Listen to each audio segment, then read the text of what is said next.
Got audio, hello.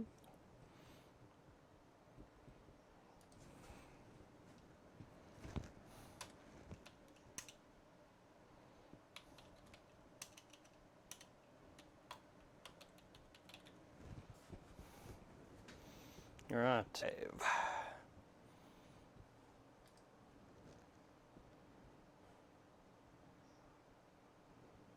Okay, Facebook is live. Twitch is live. Good evening. Taking a look at the new Twitch dashboard. This is something new for me. And Facebook, we've got to just mute. Okay, good evening everybody. How are we doing? How's it going? My name's DrWeez and I'm a South African overclocker. So tonight is my first look at the Z170 XPower Gaming Titanium. That's this good looking box motherboard here. So this is my first look at the Z270 chipset altogether, and my first look at the 7700K from Intel. Availability is slowly starting to come into effect here in South Africa. So it was launched, what's it now, over a month ago. So on the 4th of January, I believe, if I remember correctly, the processors were launched in Las Vegas. There was a nice launch event there hosted by HWBot, and yeah, this is my first time I've got my hands on the actual kit. So I haven't even had a look at this board yet. I haven't had a look at any of the specs. I haven't looked at any of the functionality. I wanted to do it all live. Once I take it out of the box, we'll have a look at what's in the box, like a little impromptu type unboxing type thing. I did get a little product brief that came with it that goes through some of the sales sort of pictures that you can if you might be interested in looking at the specs of the board. So game boost is enables 1 second overclocking. I'm definitely going to give that a test. DDR4 boost with steel armor. So basically what they're saying is that they've isolated the memory circuitry, which gives it some sort of a shielding and a boost. I'll have a look at that in some detail over the time. VR ready, VR boost, some mumbo jumbo about that. I think what I'm going to do is I'm actually going to have a look at each one of these points in detail and see if they can be tested and what can be tested against all the marketing jumbo, to try and cut through some of the frills that are associated with product launches. There's some of them here, like Audio Boost 4 with something else. I would have no way of testing that, so I'm going to have a look at more of the stuff like the game boost. I heard somewhere that to one-click overclocking to 5G, that's going to be pretty cool. Especially, with the new chip from Intel, I believe overclocking, from what I've read and what everybody's seen, is pretty good. So let's have a look and see what we can do. The first thing tonight is, this has to get out the box. Let's have a look at what we're dealing with. Let's just quickly have a look on the back of the box. Anything really exciting here? Windows 10 compatible, XSplit Gamecast, Steel Series certified. We've got the M.2 shield, Turbo M.2 shield, and then we get a couple of other nice goodies with it. I see on the back of the box here, number 17 is a USB expander. That looks quite interesting. Excited to see what that's about. And yeah, so from an overclocking point of view, this is the 2nd generation XPower Titanium, the first being the Z170 that I quite enjoyed. Let's just hope that it goes much further than the last generation. So let's switch views and I'll show you what is on the table. Alright, so we'll be pairing this board up again with the open bench table, along with the Cooler Master Neptune 280L, Cooler Master V1200 Pro titanium power supply. We've got Galax DDR4 memory. There's still leftovers from China, and got the Intel Core i7 7700K. So we'll see what that's all about. There won't be any LN2 overclocking for a little while, so we're just going to focus on what you can do on air. And there's been a lot of coverage out there. I'm really late to the game, So I'm not going to go through all the all the standard things that you'd see on a typical sort of like product introduction. Right, so once again, if you open the box, and I don't know if you can really see on the stream, but it's got this nice little flappy cover so you can see the board. And then once again, just highlighting all the major selling points of the board. So game boost, OC dashboard, 3x turbo M2, audio boost, lightning USB, the DDR4 boost, OC power design, turbo U2. Okay, yeah, that's for your Intel, your solid state drive that's got the NVMe U2 connector. That's one of those. A dual landing and USB expander. Now the USB expander is something new that I haven't seen before.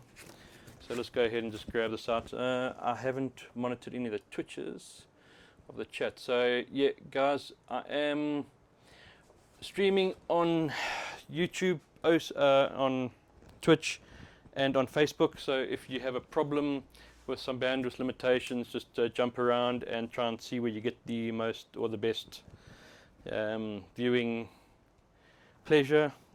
We've got Orion 2424 saying hello. How are you doing, Orion? Thanks for tuning in. And yeah, guys, I like to chat with you guys, everybody. So if you are on Twitch, stop past, say hello, and ask any questions you might have. Right, so I'm just opening up the peripherals box or the accessories box that is supplied with. So we've got silver SATA 3 connectors. So that's something new. Normally the SATA 3 connectors would be black. So these are obviously now going with the titanium sort of color scheme. Yeah, you got 6 of those. That's pretty cool. Something I haven't seen before in a motherboard box is Allen key screws with a screw cap. Now let me take that out of the packet and show you what I mean by screw cap. Okay, so these must be the motherboard tie downs. If we have a look, I'm trying to see if you can see that. So it's sort of got like a little cap, and how you do that is the screw goes through the center of that, and then you'd get this nice sort of silver ring around the screw. So that's obviously to go with the titanium sort of aesthetics. So that's I suppose a selling point for somebody that's looking for a little extra. You got the standard SLI bridge. There's something I haven't seen in a motherboard box is RGB extension cables. So that's just got like a little plug that you could extend your RGB setup, I'm guessing. Your normal shield USB 3 extender as well. That can be quite handy. You got your probe V-check point cables. Right, that's so you can, if you're so inclined to read the voltages with a multimeter, you've got the little cable that you plug onto the board and you're far away. That's all very exciting, right? Now the part that I was most intrigued about when I was reading the marketing stuff on the box was a USB extender. Now I'm not quite sure exactly what that is. Okay. That's pretty funky. So I'm guessing here, basically what this enables you to do is to have, it just basically gives you USB headers. So you'd use a USB connector, and then that extends it to multiple headers. So if you're wanting to have a ton of USB connectors in your case or your project, you could use that. Well, that's the first time I've seen that, so pretty cool. I don't know if I'd ever use it. Because as you know from my track record, 99% of these builds don't ever end up in a case. And then you've got a whole lot of paperwork, installation guides, user manual, a thank you card asking you to register for your warranty, CD, and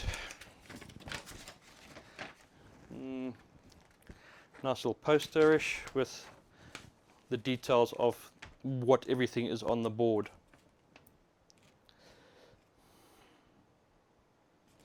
I did not see OC dashboard in here. It might be on the board. Okay. So like in the Z170, it's shipped on the board. Let's just put that one side and have a look at the actual board. Right, so again, MSI have shipped in a nice cardboard box with a plastic anti-static shield over the top. Now the reason that I think that's pretty cool is because when I store things in the OC lab, they don't go back in the box. I basically put them back into the cardboard sleeve with a plastic shield over it to just protect it, and they get stacked up. So sort of over there in the lab, I've got a stack of motherboards that have received that treatment. Okay, so first impressions. We've got the silver color PCB again. What jumps out at me straight away, and it looks pretty cool. I don't know if it's going to be any good for LN2, to be perfectly honest, and that might need to be removed. It's around the memory slot now for a gamer or for somebody that's using this machine for 24/7 and that type of stuff. That is just quite nice, as they've got a metal shroud or shield. I think that might be the DDR4 boost thing that they're talking about, and that's quite cool aesthetically, but we'll see how that all works for moisture. The OC dashboard is on the board, as I suspected, and let's get that off. What I'm not too sure about, if it works while it's actually plugged in directly onto the board, or if it has to be connected via the cable like on the Z170. I'll have to test that over, when I get a chance, and find out. The Z170 had to be connected with a cable. You couldn't have it on the board and using it. So we'll check that out.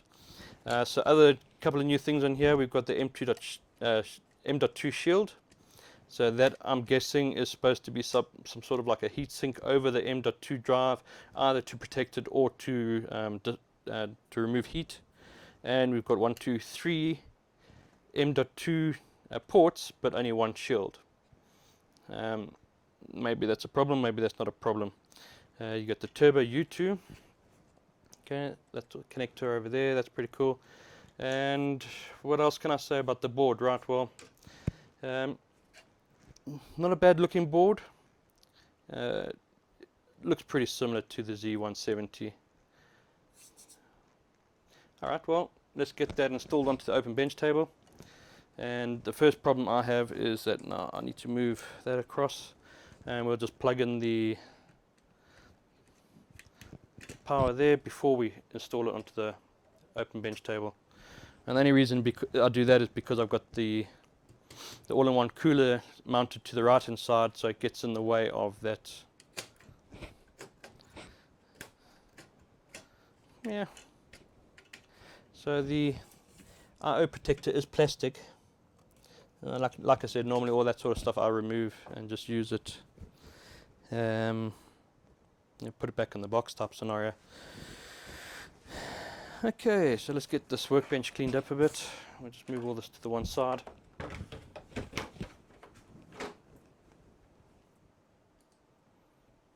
Alright. Yeah, sorry, I haven't been watching the chat. Let me just have a look what's going on here. So we'll transition that across. Okay, so hey guys, we've got quite a few guys saying hello, so how's everyone doing? Thanks for tuning in. Yeah, so great to see me back live again. If you guys haven't heard, I've got a little girl on the way who's going to be born on the 17th of March, so it's about 38 days away. So I've been frantically over the last 3 weeks doing renovations to the house. So the streams have been a little bit difficult, but we'll be back, back to sort of like regular streaming, at least once a week, twice a week, as more stuff comes in. Yeah, so that's where I've been. Sorry about that. It's been absent for about 2 weeks, and then also don't forget that this is typically, don't forget, but I'd say this is typically my holiday period. After all the mad rushes of all the competitions, December, January, normally February is a bit of a break before what typically used to be the qualifiers for the OC World Cup in March, April. I'm going to be missing this year, and I'll be focusing really just on doing some consumer type user testing, I think I've got to get back to some roots after focusing on competitive overclocking for a long time. It got a bit long in the tooth, so I'm going to go back to my roots. And yeah, then I think I'll start focusing again on some competitive overclocking towards the end of the year. So, quick question, wonder if the RAM clocked better than the Z170 version. Yeah, so Bench Bros did quite a bit of testing, and yeah, he put up some pretty good results. I think the advantage as well that you should see with the Z270 and the new 7700K from Intel is that there was a improvement on the IMCs and on the way it handles certain aspects of overclocking. So just on the upgrade of the chipset, you should see an improvement. Now, while I say that, some of the things I have read, some guys have actually been battling with Z270 to reach the same sort of frequencies that they reached before with Z170. Now, the reason for that, in my opinion, is that with every change of chipset becomes a new variable or change in sort of rules. And where we might have needed, say, like 1 volt of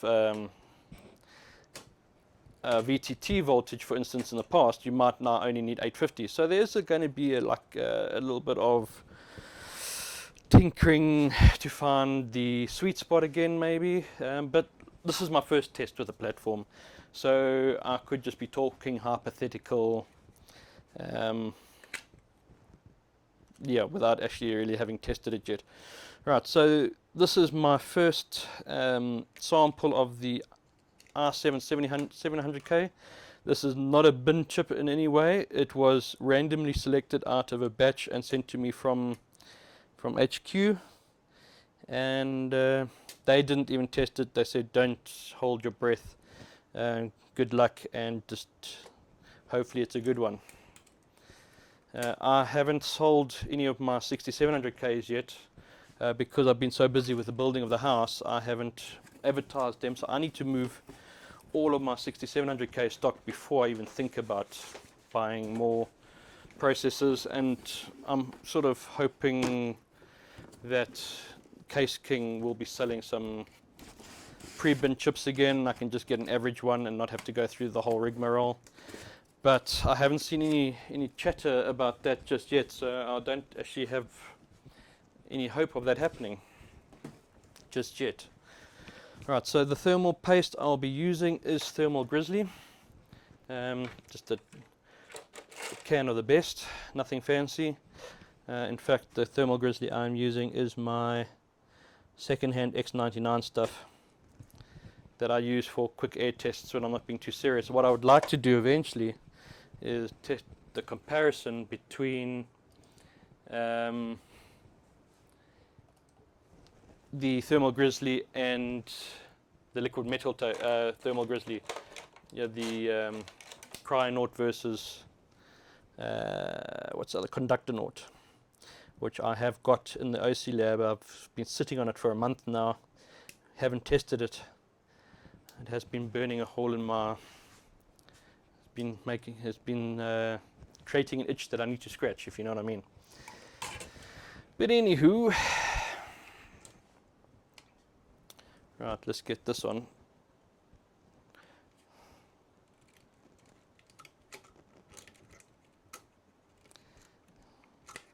I'm not happy with that. So this is my first time installing an all-in-one on the open bench table on Z platform, not X99 platform. Now I wonder if it's easier just to put a piece of foam underneath to hold that bracket in place. So I'm going to do that quickly. I never thought about that beforehand, and it does move when I install the cooler. Okay, so what I did is I just put a bit of armor flex underneath there, and that just holds it up when it comes time to install the cooler.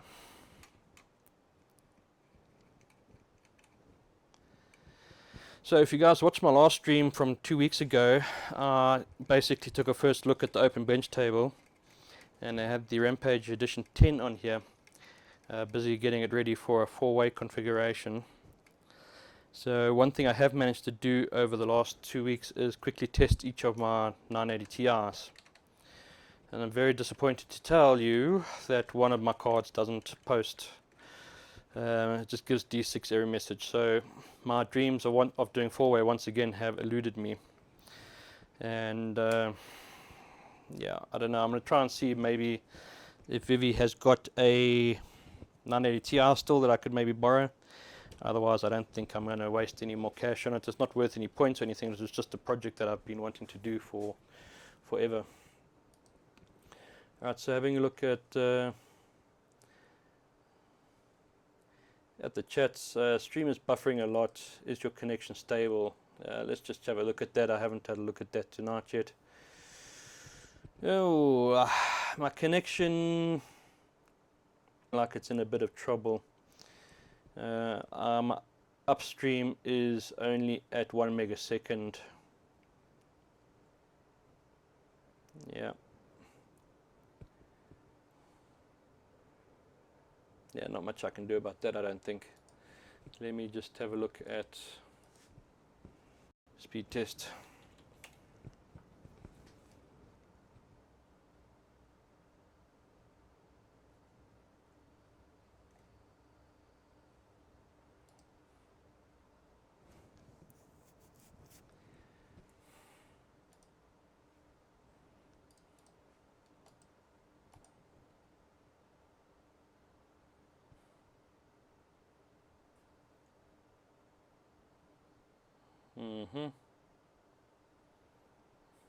Yeah, my local bandwidth seems to be fine. I think the problem might be to my streaming server in Taiwan.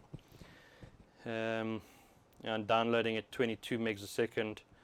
My upload is 8 megs a second.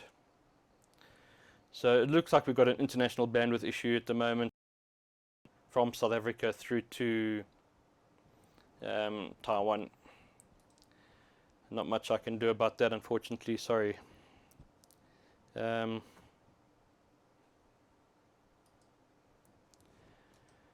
Yeah. So I mean, I got 7.5 meg upload on average on the local internet here in South Africa. Yeah, I don't have a solution, unfortunately.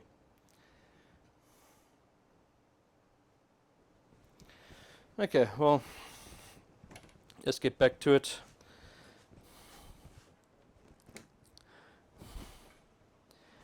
I'm not going to have an operating system, so let's just stick into the BIOS for now.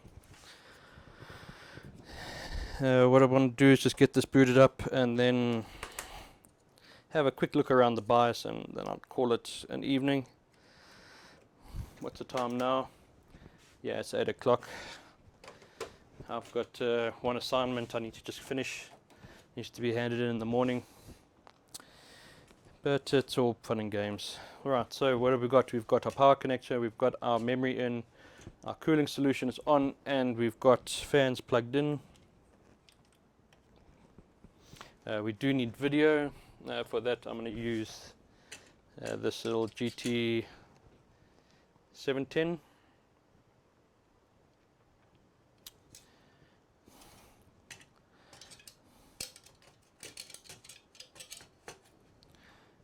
Okay, let's get some stream on there. Mouse and keyboard.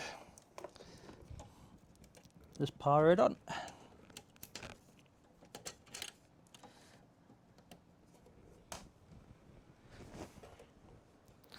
Right, so first things first, always clear the BIOS, and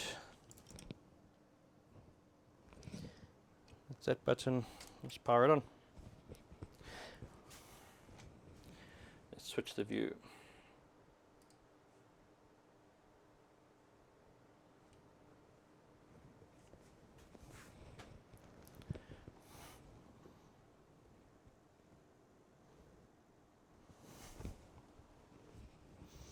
The first thing I'm looking at now, while we're waiting for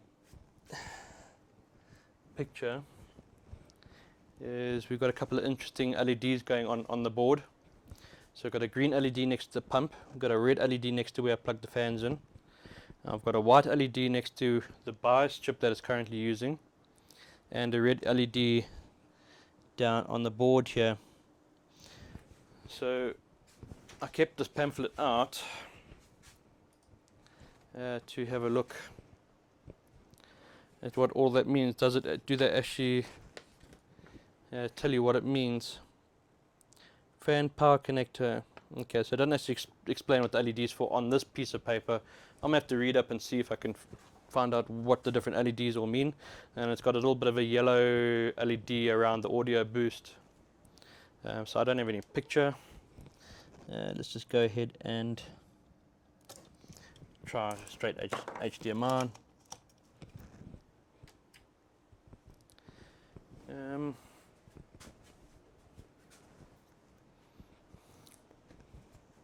If I unplug that, does the light change color? No, it doesn't. It does, it disappears. So I wonder if that's maybe not...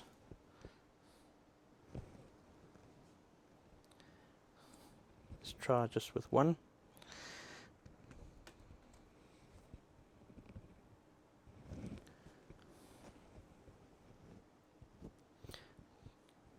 Okay, so the interesting thing is... Oh, that's not very pretty. That's my HDMI converter. Let me just fix that quickly.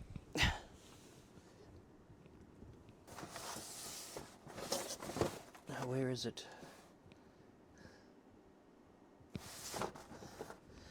I need to switch off the HDMI converter and switch it back on again, but I can't see it. There it is.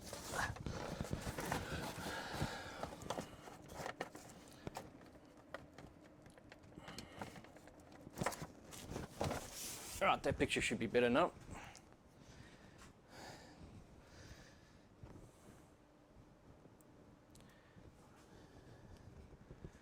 Or non-existent.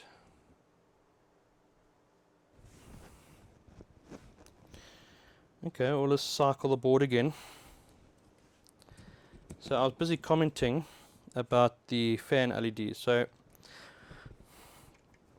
when I had both of the 140mm fans connected via the splitter, that LED was red, like it is now. And then also over here, where I plugged the second fan, is now red. But yet, where I've got the pump plugged in, it's got a green LED.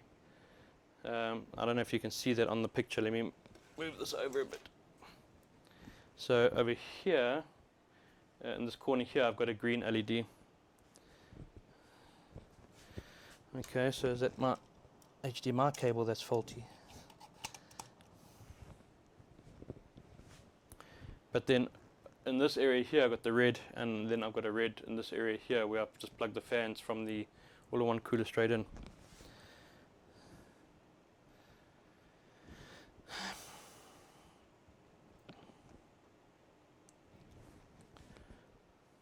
Okay, so it looks like I've got a problem with either the video card, but I actually think it's with the HDMI cable or the HDMI splitter as to why the picture is that ugly.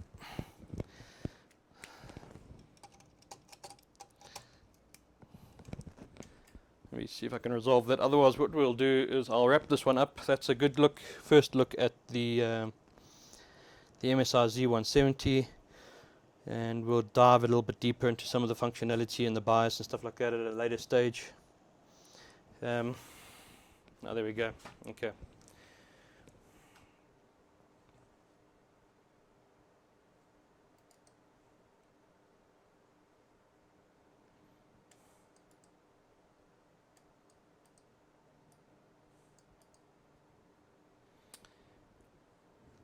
So yeah, that's the BIOS. So it's the standard ML that we've come accustomed to, the click BIOS. First thing you need to know about the MSI biases, you've got the basic mode, which comes up at default, and then you've got the advanced mode, which is accessible by pushing F7. Now the advanced mode will give you access to the sort of OC stuff that we're used to. So this chip looks like it's got a default VID of 1.152. Not terrible, but not as good as what I've seen in some other guys. What I am noticing straight away is the default CPU temperature of 45 degrees. Now, for running at stock just in the BIOS, that's quite insane, that's quite extreme. But then again, maybe not, because a lot of guys have been complaining about the thermal paste that comes applied from factory. So we'll go ahead and delid this processor as soon as possible and have a look at it. Right, so let's have a look. See, they say one click overclock, and that's done with a button. So do we switch off and push it, or do we push it while it's running?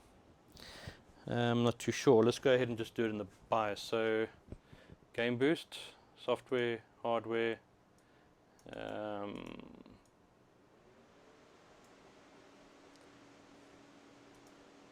I'm not too sure. It used to be hard OC Genie back in the day. That was pretty easy.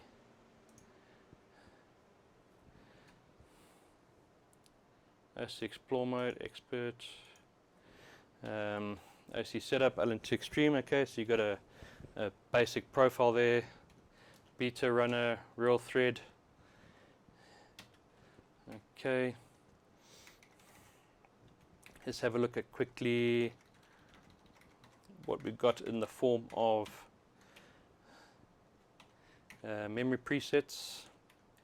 Okay, looks like a pretty good list, the same as the Z170 Titanium. Now this is a stock BIOS that's come with from the factory, so I'm pretty sure there will be newer overclocking BIOSes available for this. We'll have to have a look at. Let's have a look at the voltage. Anything new? I don't have any of the ST voltages except for the one.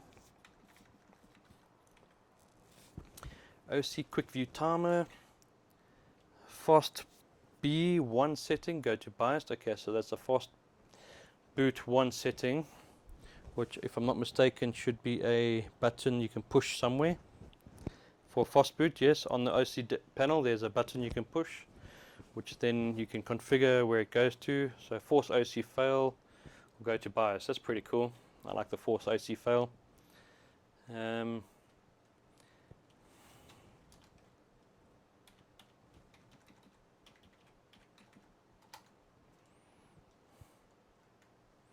And AC instructions enabled. So it looks pretty much nothing too exciting. Excuse me. Bloody hell. Where did that one come from?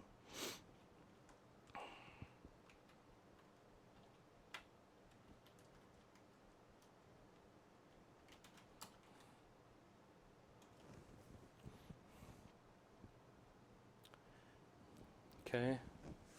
Pump 1.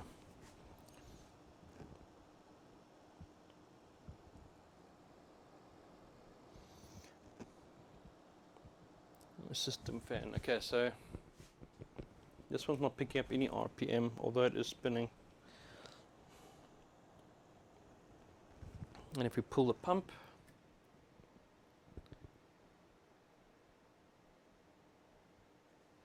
that could be why temperatures are so high.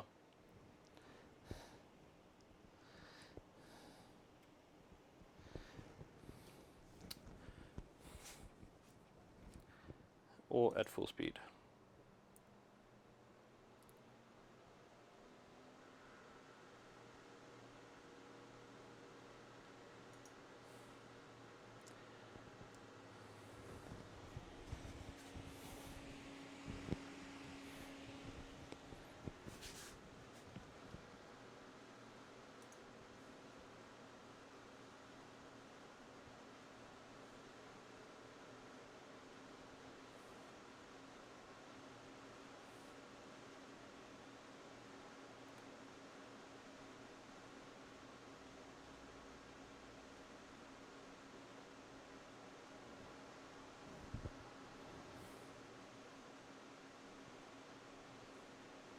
Alright, well that's pretty cool.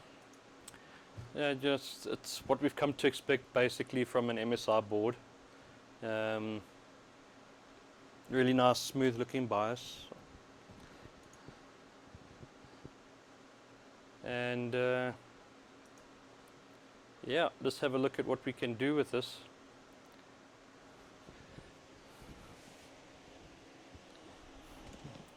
Time to come.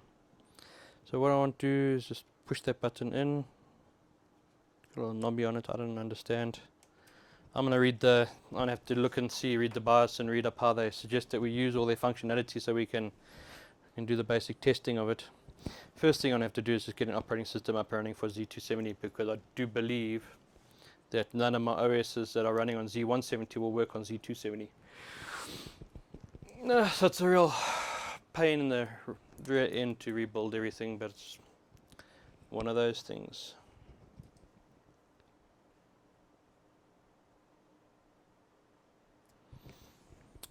So right guys, well thanks for tuning in.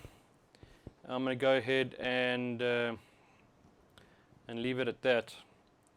Unfortunately, it does definitely seem like my internet is not the greatest today as well. So instead of punishing you with like really choppy, buffery streams, I'm going to go ahead and say goodnight. Thanks for tuning in. We'll be back around sometime this week. And what I'll be doing is I'll just be trying to take this board through some more testing, maybe a little bit more targeted testing. Game boost set 11 is recommended to modify in the BIOS. Okay. And yeah, just be taking a look at the Z270 overclocking. Wow. Okay, so I put Game Boost 11 on just in the software. I don't know if you saw what I was mucking about there with. I just changed this Game Boost to 11.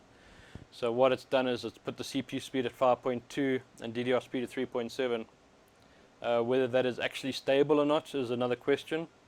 So let's go back to 8 and let's see what that sets it at. So I'll get operating system, maybe even do an operating system installation on the stream. I'm not too sure. It might be possible for me to just put in my USB, my SATA card, and get my old installations to work. I'll do some testing. But yeah, I'm gonna have to call it an evening. I'm starting to yawn. That's very rude of me. I do apologize.